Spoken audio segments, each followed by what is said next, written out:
Oh, that's not a good job. Tony Kavich, the workhorse Falcon, sharing with his son Ben, and it's been hit from everywhere. It has got damage to the right rear, and here we're going to see why. A big brake lock-up. None other than Robbie Madison. He said he was going to send a few into the wall. Is this the start of it? Yep. Yep, you got... Oh! So that was 15 all, and Chris Burton was the man in the wrong place. Wrong place indeed. That is a huge impact right there. That workhorse car needs some work, and he has certainly given it that. Check this out for a move. Melrose down the inside and swerving at Paul Morris. Who in their right mind would swerve at Paul Morris? Look at him, he's pushed him right on the curb on exit. On board now with Andrew Madecki in Jack Ellswood's car. You can hear the balance on the throttle, the up and down. They try to balance the car on exit. Look at the mirrors. Both cars dangling. Paul Morris there looking a little bit uncompetitive. And heading to pit lane as well. Now we're hearing from pit lane that this is a penalty because he retook his grid position after not leaving the grid with the rest of the field in order. In which case, when that happens, when they come around for the start, you either start from the rear of the grid. Paul has passed the cars to reclaim his position, hence the black flag. How wide was James Brock there? He's back behind the wheel this weekend, a former Ute regular these days, prepares the car driven by Paul Williams. But the boys are really frying the Yokohamas already. And again, you hear another small lockup. Pacemaker in car with Rick Bates. He's putting Melrose under heaps of pressure now. Andrew Fisher said before the start of this weekend that Rick's been spending some time in the confessional box. And look at that sideways up over the curb. I didn't know a disciple could put so much pressure on someone. The disciple, the Ford versus Holden power. The power battle down the straight as they head to turn 8, but Melrose, for me, has done a fantastic job. He's bolted from nowhere. We used to see him all the time on Australian circuits, more recently focused on doing the Nürburgring 24-hour, but to come here, launch himself into 5th place in this level of racing is pretty damn cool.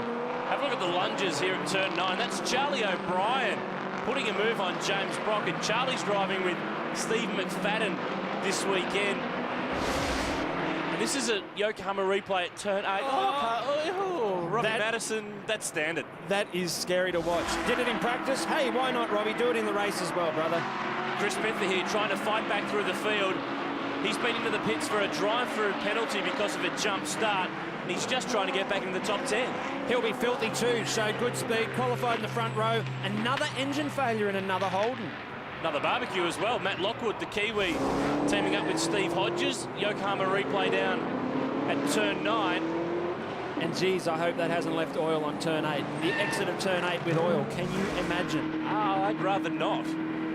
Here's Melrose, still hanging on from Rick Bates. White flag to warn the drivers that there's a slow-moving vehicle somewhere down here. There it is. Thankfully, he's moved offline. Again, turn 8. Seems to be the place that attracts all the action. The DBA on board now with Andrew Madecki. Come on, Andrew, you need to do a quicker gear change. And that car that's sitting there, been there for a few laps, yellow flag is out. You can see the back of that car in front sideways as the tyres now start to go off. This is the fight for 5th, 6th and 7th. Melrose, Rick Bates and Andrew Madecki. Oh, it's Rick Bates. No wonder he was sideways. Well, he's a rally driver. Hey! That's not a curb that you want to be getting up and off on the exit of 14 there. Slows you down all the way to the chicane. It does, but Andrew Madecki would be loving it.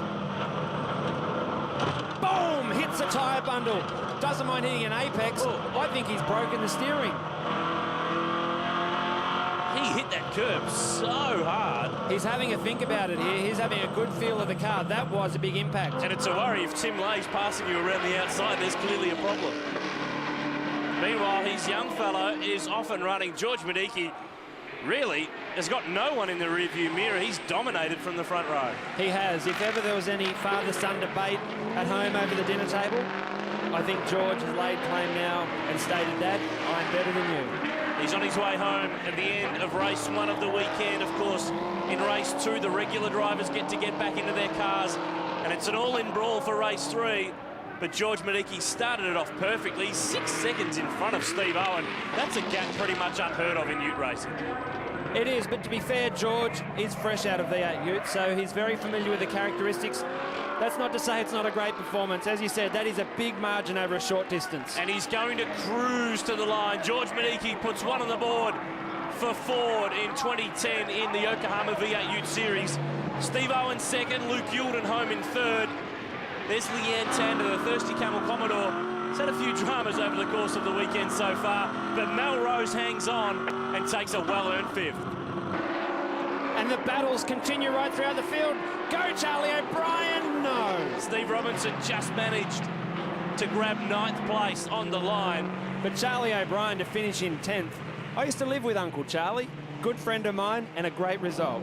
Former Ute champ Marcus Sukanovic in 4th. Tim Lay finished up in 7th. And Robbie Madison was in pretty much everything. He finished 20th, and he's with Bryony Ingerson. Robbie, what an initiation to V8 Ute racing. How tough was it out there? Yeah, they say rubbin's racing, but I don't know about the panel damage I've got. It's a bit more than rubbin. Tell us what happened. I put a legitimate move on a guy who jumped the curb and just slammed me, spun me out. I kept the boot into it and spun him back, and then he got cleaned up pretty good behind me, so it was good to see him on the next lap stop. Did you expect the racing to be that aggressive? No, I thought, obviously I knew that it was going to be pretty intense, but I didn't think blatant takeout moves. But it is what it is. Once I realised how we're playing, I quickly learned the rules and gave it back, so it was all good.